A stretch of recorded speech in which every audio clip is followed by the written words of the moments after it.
और देखो गुरु की बहुत महिमा है यार, बिन गुरु के कुछ नहीं होता।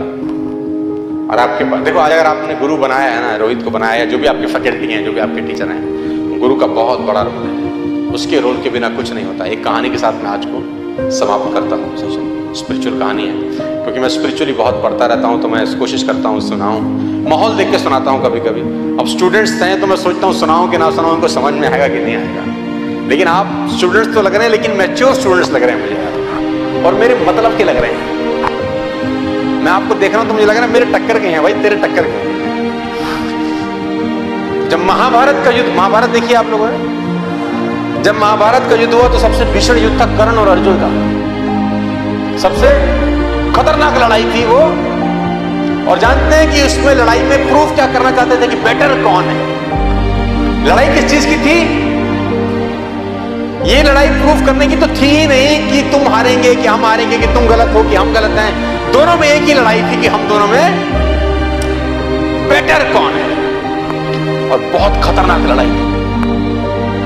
तो शास्त्र हम लोगों की ये कहते हैं, अगर आप पढ़ेंगे तो शास्त्र कहते हैं कि एक समय ऐसा आया उससे लड़ाई के दौरान कि जो कर्ण थे उन्होंने जब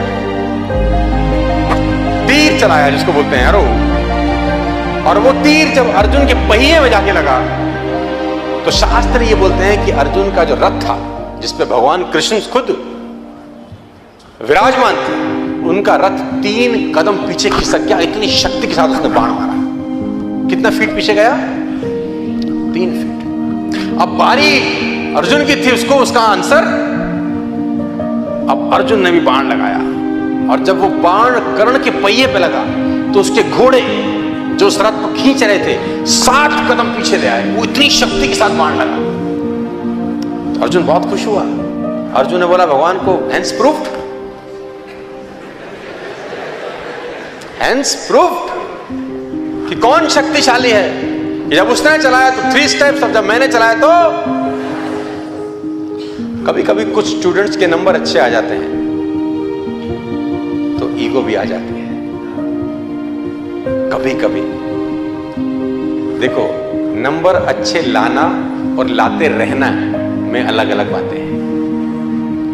लाना और लाते रहना दोनों अलग अलग बातें हैं।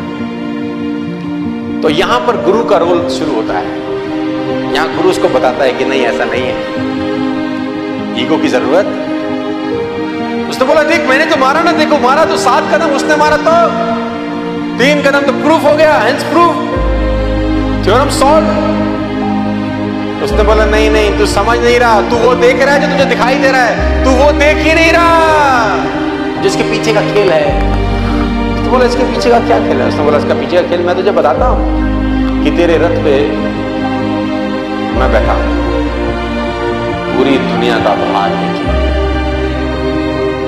और तेरे रथ पे एक और शक्ति विराजमान है जिसको बोलते हैं बजरंग बली, है ना, ध्वजा में विराजमान है। और ये वो बजरंग बली हैं जिनकी पूंछ तेरा भाई हिला नहीं सकता था, जिसको तुम भीम बोलते हो। ये ताकत तेरे रथ पे बैठी है, उसके बावजूद वो तेरे रथ को 3 कदम पीछे कर गया है। और तुझे भरोसा नहीं हो रहा तो ये देख। फिर भगवान ने कुछ ख्याल किया, कहते हैं हनुमान, शास्त्र कहते हैं हनुमान जी को इशारा किया, हनुमान जी गायब हो गए। भगवान ने अपने आप को भार विहीन कर लिया। अब जब कर्ण ने अगला तीर चलाया तो उसका तीर रथ को आकाश में ले गया। तो भगवान ने बोला इसीलिए गुरु की जरूरत रहती है कि चेला उड़े नहीं फालतू खंड में।